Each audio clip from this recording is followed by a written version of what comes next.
You know, I said again at half-time, Dargo makes these good runs. He's a busy little player. I said before kick-off tonight, he won't give defenders a minute's peace. Now, he's not got a good goal-scoring record at Killie so far, but all he needs is a little turn of luck, and if the luck can come his way, then this lad, he'll turn into a good forward. And he'll learn off people like McCoist at the club, like Paul Wright at the club, who have scored goals for fun throughout their career. This is who he's got to learn off of. But I think although Hibs, again, looked a better passing side tonight, what Kilmarnock did, I think especially well, was they limited Latipi to getting forward. When he did, things can happen. I have to say yet again for Stuart Lovell, he had a wonderful opportunity. He was just silly, he switched off.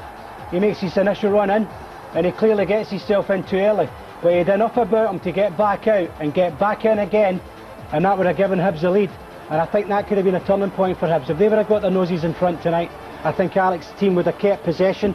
They would have been the patient team that we've seen. Again, Craig Dargo never gave Sosie or any defenders a minute's peace. Very impressive tonight. If he could just find a little bit of composure, and I know it's difficult for the lad because he's not scoring a lot of goals, but he's all the one pace all the way through, and just a little slow down, a little bit of composure, and I think he could have done it. But, you know, he'll learn through experience. I think Killie are fortunate here. Was that a penalty? Yes, well, it's a penalty because the referee, Mike McCurry, gives it as a free kick in terms of he's seen the free kick. But you look at Martin Baker here, look, 16. He's in position, he's taking the ball. The problem for it was that Chris Ennis committed the foul. So you would have to, if he's given a free kick, it really should have been a penalty. But what a save. Great free kick. So Telly livened Hibs up a bit, no doubt about that. I thought, you know, the introduction of him did change it a little bit. But what a fantastic save from Big Marsh.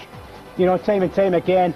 I think surprisingly, before the winter break, Kilmarnock were losing too many goals from the standards that they have normally set defensively. And I think that's when we started to get the change of tempo from Hibs especially. Should Zatelli have been on from the start, Charlie? It depends, Jim. Only Big Alex can answer that, because if he's picked up an injury and not fully fit, then he's probably, for me, probably made the right decision. I have to say, what a wonderful spot from Craig Dargo.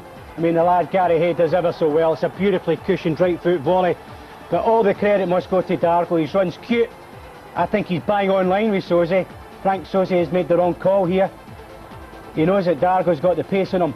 But just look at him. He glances up, he hits the byline, and it's absolutely wonderful vision from the lad. I have to say, Bobby must be delighted the way that the goal came about. There wasn't a great amount of quality in this game tonight, but that goal was top draw.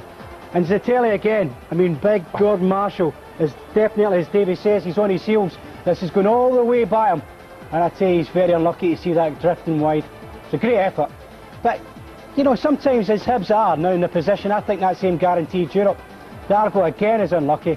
This lad, again, I have to stress the point, when you're working as hard as this, and this young lad is, you'll find out, don't shy away from it. Keep coming back for more, because it's a great save in the end, and he'll get that little break one day. He's got the confidence, Charlie, that's for sure. You'll realise that in a second. Well, he has. I mean, here's the composure, the skill, everything is there for Latipi. But he was disappointing tonight, no doubt about it. He didn't take part for an hour. And Russell Latipi, if Hibs are going to go and get this other Champions League spot, has to perform much more than what he was doing. But what a glorious header. Absolutely a wonderful header. Marsh can't come. The defender on the goal line, he's done everything right. Look, he stayed on his post. But he can't do anything about that, can he? Big Lawson gives him a lot of different ideas. He's good going forward, he's got the height. Hibs have got, I think what Celtic have got now, the Hibs have got the same. They've got a couple of 3 or 4 big aerial presence different about options. them. Yeah, and it gives them that variety. And Latipi, for me, he takes the wrong option. I think he could maybe cut back in his right. But I think overall, the last 25 minutes was